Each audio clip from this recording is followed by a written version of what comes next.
Honorable Chief Minister of Kerala, respected ministers and distinguished guests on and off the dais, my dear friends, a very good morning to you all.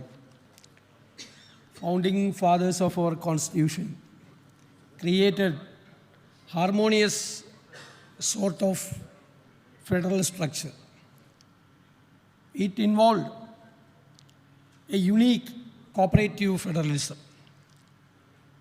Cooperative federalism, to function in a true spirit, there must be fair distribution of resources between the center and the states.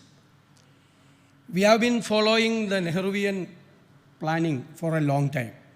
Unfortunately, there is no planning commission.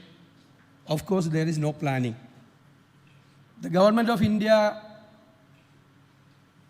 given up the planning and they are behind the projects.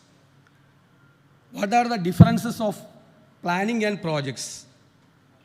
The special features of planning is having priorities. The regional imbalance and the priorities should be given to women, children, backward communities, backward areas. In the projects, there are no priorities. Only some other interests are having. So, since there is no planning commission, our only hope is that the finance commission. But unfortunately, the planning commission, the finance commission is following some criteria, some flawed concepts, which are detrimental to the interests of the many states, especially the southern states. Article 70 of the Constitution specifies how net tax proceeds are distributed between the union government and the states. The Finance Commission was established for its purpose. However, the flawed criteria or the concepts for financial devolution have proven to be detrimental to the progress of several states. So, the important point is that the southern states receive much less than we contribute. We have to raise our contentions well in advance before the 16th Finance Commission to end this disparity. One of the, as stated by the Finance Minister of our state, one of the most important criteria for devolution used now is the per capita income disparity. This had a weightage of 50%, now it is 45%. As per the devolution criteria, states with a lower per capita income receive a higher share in order to ensure equity among states. Hence, states like Karnataka, Telangana, Andhra, Tamil Nadu and Kerala are always at the receiving end, receiving much less than we deserve. The devolution based on per capita income in itself is a flawed concept, ideally due to two prime reasons. Firstly, the GSDP is calculated based on a fictitious approach called an estimate.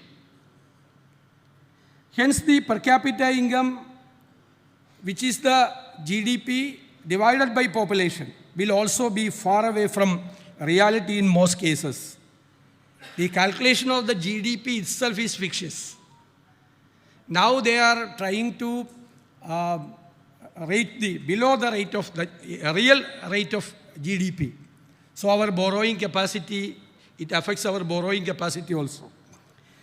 Thus, devolving the tax proceeds, which is an absolute figure based on an estimate, needs an overhaul.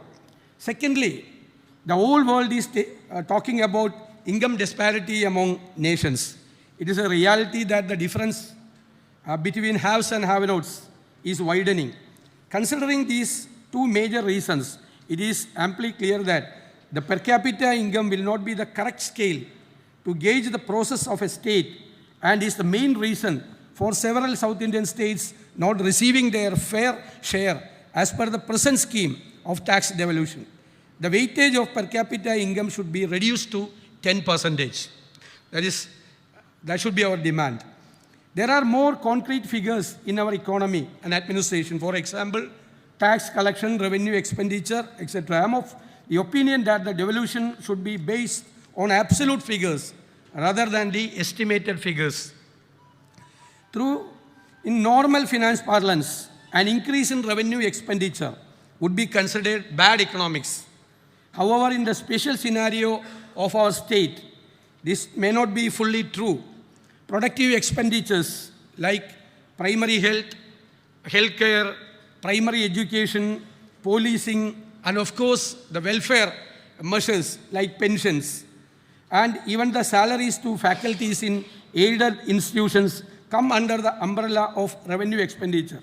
The huge revenue deficit granted by the 15th Finance Commission was for this reason. This windfall was at the mercy of the 15th Finance Commission. This is not a regular one. We cannot be at their mercy each time to receive this grant. This has to be part of the devolution criteria. Revenue expenditure in another way. The performance of the expenditure should be considered. Another major concern is with respect to the exclusion of, as Chief Minister and the Finance Minister said, the exclusion of cess and surcharge from devolution. The Union government is exploiting this loophole to move money to their back. Concerns are raised regarding the exclusion of cess and surcharge from the divisible pool of tax revenue, leading to a reduction in states' share of tax revenue. Cess and surcharge collected by the Union government is estimated is around 23% of its gross tax receipts for the 24-25 financial year. 23% of the total tax receipts, which does not form part of the divisible pool and hence not shared with the states. This needs a major change. Another much talked about criteria is, previously until the 14th Finance Commission, population from the 1971 census was considered, but this practice was discontinued in the 15th Finance Commission. Now population as per the 2011 census is considered. States that have exercised strict population control as per government policy have to suffer because of the flawed criteria. Kerala is a disaster-prone area. We are going through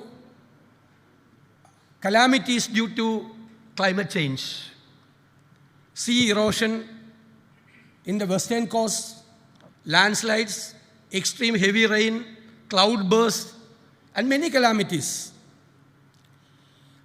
According to IPCC report and NASA analysis on that, the Arabian Sea will be turbulent, more turbulent. What happened in the last 2-3 decades in the Bay of Bengal? So the western coast in a vulnerable position. The possibilities of disasters, calamities are higher. So the climate change should be a component deciding the devolution of taxes. We need more money for mitigation process, for rehabilitation process, and setting up mechanism for the warning system and evacuation plan. We need more money. So the 16th Finance Commission onwards, the major component, one of the major components should be the climate change and other calamities. Kerala is a disaster-prone area with its long shore and landslide-prone hills. Natural disasters are becoming common. The state also has a vulnerable population. For example, the fishermen community who depend on the sea for their livelihood. Their products have high international market. It is imperative to include disaster vulnerability and vulnerable population as criteria while devolving taxpayers. The same situation for the farmers in the Western Ghats. They are facing human-animal conflicts and many other landslides calamities. Another important aspect in the devolution is the proportion of dense forest area in each state compared to the total dense forest area across all the states. States like Arunachal Pradesh had received windfall benefits owing to this criteria. Kerala, with a 3.5 crore population, got 1.92%, while Arunachal Pradesh with just 18 lakh population got 1.8%. Arunachal has deep forests. This criteria should have been altered to include the vulnerable population near forests as well.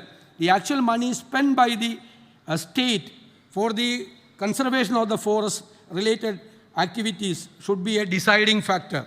The Finance Commission should recognize states' efforts in population control, with the states exhibiting lower fertility ratios receiving higher scores. Linking additional devolution to performance indicators in areas like good governance, transparency, and development outcomes could incentivize responsible resource management. They should also be considered by the Commission. Improvement in carbon neutrality as an incentive measure can also be suggested. I hope we have to stand together and fight for our rights. I think we can win in this fight. Thank you very much.